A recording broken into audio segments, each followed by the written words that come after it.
काल पुरुष कुंडली के अंदर शनि को दो भाव दिए गए हैं, दसम भाव और 11वां भाव। तो जी काल पुरुष कुंडली के आधार पर दसम भाव में मकर राशि पड़ती है और 11वें भाव में कुंभ राशि कुंभ। पड़ती है।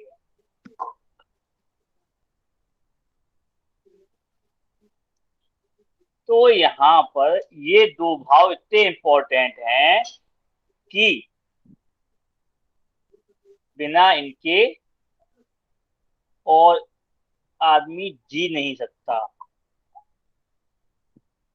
क्योंकि कर्म कारक भी शनि है और लाभ कारक भी शनि ही शनि। है।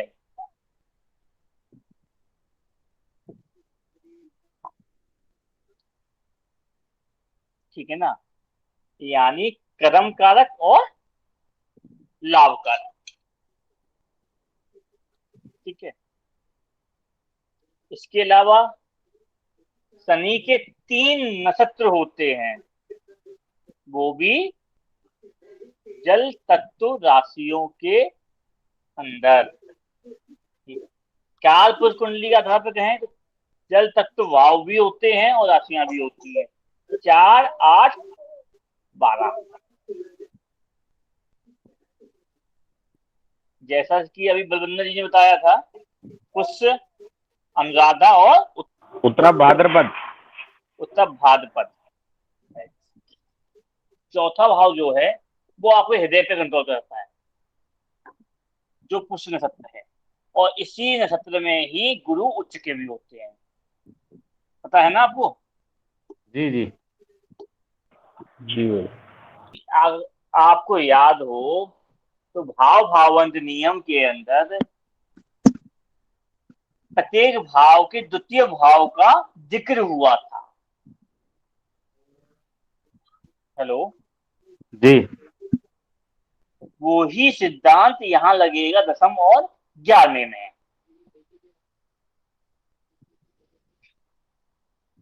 हेलो? जी जी ठीक है, क्योंकि कर्म का धन क्या है? लाभ। कर्म का धन क्या है? लाभ, जो दोनों ही शनि के अधीन है।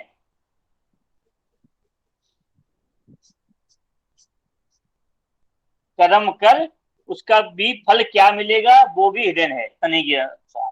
कितना मिलेगा, क्या मिलेगा, स्लो, वो भी स्लो है। और कर्म भी कैसा? जो स्थिर रहे, लॉन्ग टर्म चले।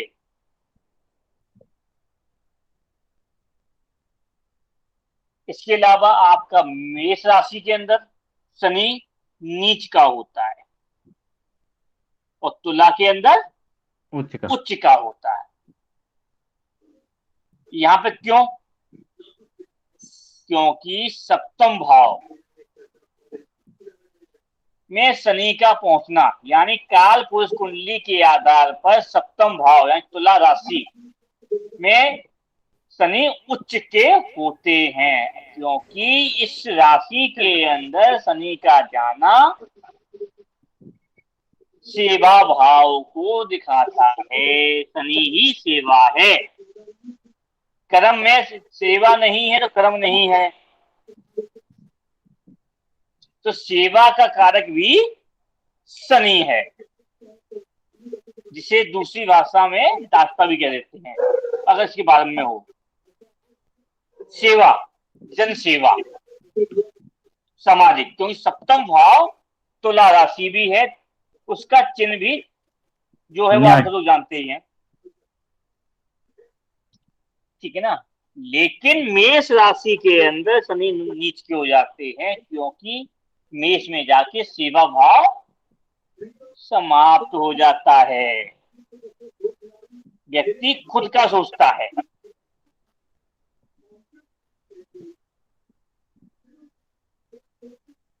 मोस्टली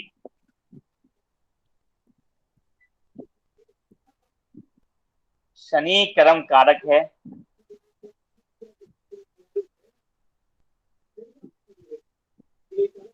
बहुत ही स्लो मूविंग करने वाला प्लैनेट यानी ग्रह भी है, सबसे मध्यगमी।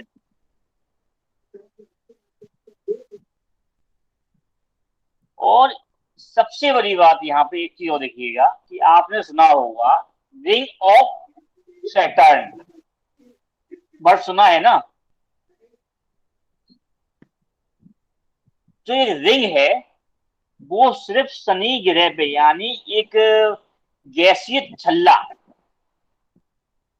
किसी ग्रह के चारों तरफ है, वो सिर्फ एक शनि की चारों तरफ है और किसी की तरफ नहीं है। आखिर क्यों? क्योंकि शनि एक गैसीय प्लैनेट है, यहां पर अमोनिया गैस का भंडार है। चलिए एक उदाहरण समझिए। कभी भी फ्रिज के अंदर, सभी सभी के घर में फ्रिज होगी आपके तौर पर, क्योंकि पिछले 19 सालों में राहुल ने बहुत कुछ दिया है लोगों को।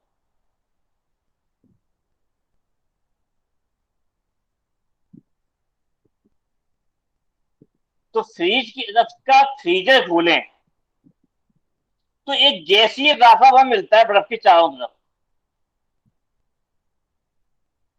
धुआं सा। अब उसके बाद कहीं पर भी अगर आप बर्फ की सिल्ली लेके आए, ऊपर में छोड़ दें, तो उसके चारों सब भी एक आभा मंडल होता है गैस का, ठीक है ना? जी। तो जो रिंग बनी होती है शनि ग्रह के चारों तरफ, वो भी एक गैसी अमोनिया गैस इतनी ठंडी होती है, और अमोनिया से ही फ्रिज में ठंडक दी जाती है। पता है ना ये? कंप्रेसर के अंदर अमोनिया गैस ही भरी होती है, एसी हो या फिर रेफ्रिजरेटर हो। तो उस गैस का की ठंडक जो बर्फ के चारों तो जमी हुई है, वो एक उसकी क्या है, रिंग ऑफ सैटर्न, गैसीय छल्ला जो बना हुआ है शनि के चारों तरफ, तो वो ही है कि शनि एक बर्फीला बहुत ठंडा गैसीय प्लैनेट है, ग्रह है।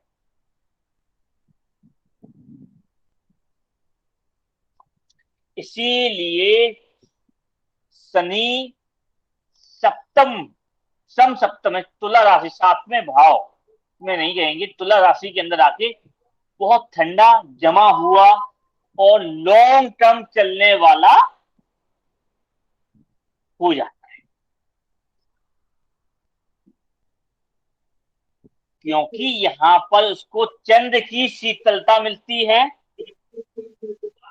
राहु का जहर मिलता है,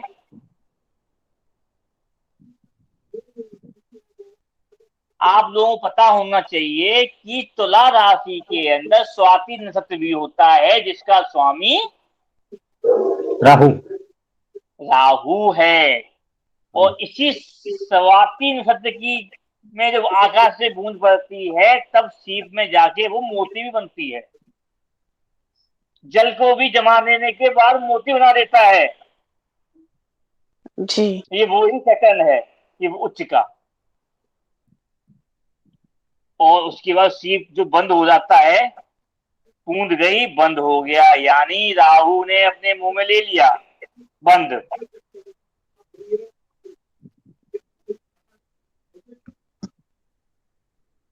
राहु भी खराब नहीं है, लेकिन कितना यूज किया जाए। शनि सूर्य पुत्र भी हैं, लेकिन इनकी यहाँ पिता पुत्र की मत आपसी मतभेद, विचारिक मतभेद होते हैं, लेकिन सम्मान कभी भी कम नहीं होता, ये याद रखिएगा। लोग ये यहाँ भूल जाते हैं, वैचारिक मतभेद होते हैं यहाँ पर। शनि शनि जो है बहुत स्लो और सोच समझ के चलने वाला है, बहुत धीमी गतिवान है, परंतु जो आपका सूर है गतिशील है, सुनना बंद नहीं है। और